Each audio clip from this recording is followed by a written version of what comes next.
American people, we would like to take this opportunity to publicly restate what is the path forward the Republican Party wants for America, having used a mediating approach to reconcile two major political perspectives in the country.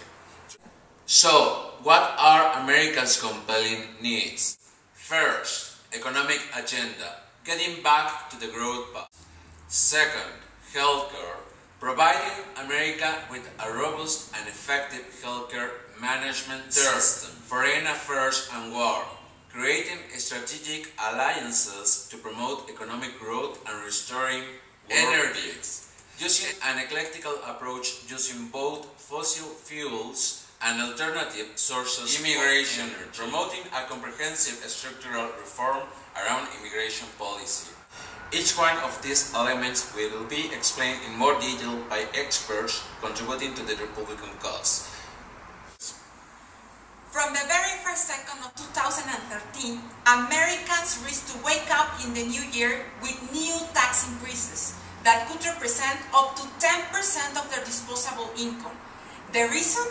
The so-called fiscal cliff that could lead to a suspension of the tax cuts implemented at Bush administration.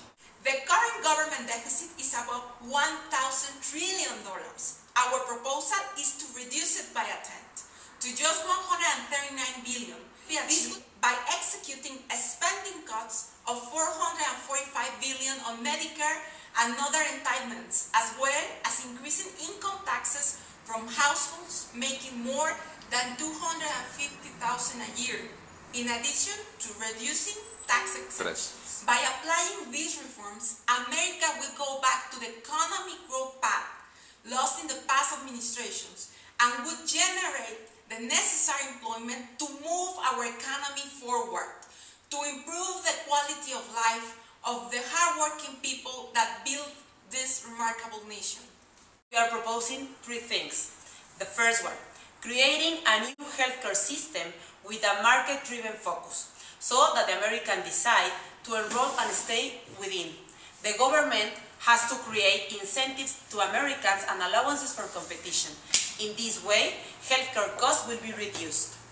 The second one, cost discipline must be fully implemented. Hospitals and doctors are charging for volume in Medicare, whereas charging for quality of rendered services, saving billions of dollars. The third one, redesign the government participation and consumer engagement in this system by first, changing the collaboration with states, providers, and institutions. Second, eliminating subsidies and tax exclusions by changing them into tax credits. And finally, promoting consumer self-responsibility to be and remain insured. Agenda around foreign affairs is related to three main topics. Free trade agreements as an enabler to accelerate U.S. economy adopting an exports orientation model, while consolidating presence of U.S. companies at home.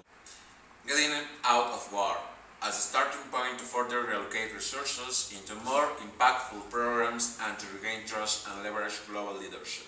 Further maximize our trade relationships with two important and prosperous blocs, Asia Pacific, China particularly, and Latin America. So, what are the actions to achieve this? First, domestic economy must be further protected through tariffs to imports when local and competitive source of production is available. Second, gradual retreat of American troops of no longer in conflict zones, while diverting federal funds to research and development in both transportation and alternative sources of energy. Third and last, nurturing our relationships with China and reinforce our strategic alliance with this prosperous market in Asia, while exploring opportunities for collaboration with Latin American countries. The main issue on the energy agenda is related to the lacking focus in developing alternative sources of energy. While reading out America's way to energy needs, together with the development of cutting-edge technology in the automotive industry to generate savings to the American families and also creating new jobs. Our approach is to create create a surplus on more stable prices for energy through three main actions. Regarding immigration, our country needs a structural reform, but first of all, we need to understand the relevance that this topic has on our economy. Today, they represent 15% of the US workforce, and 5% of them are unauthorized immigrants. In fact, in some states like Arizona, they represent almost 17% of total population. They spend around $533 billion considering only Asian and Latin American immigrants. Considering the relevance of immigrants, the comprehensive reform must be based on 1. Maximize America's economic potential, raising visa caps for highly skilled workers, because these workers would not displace unemployed Americans.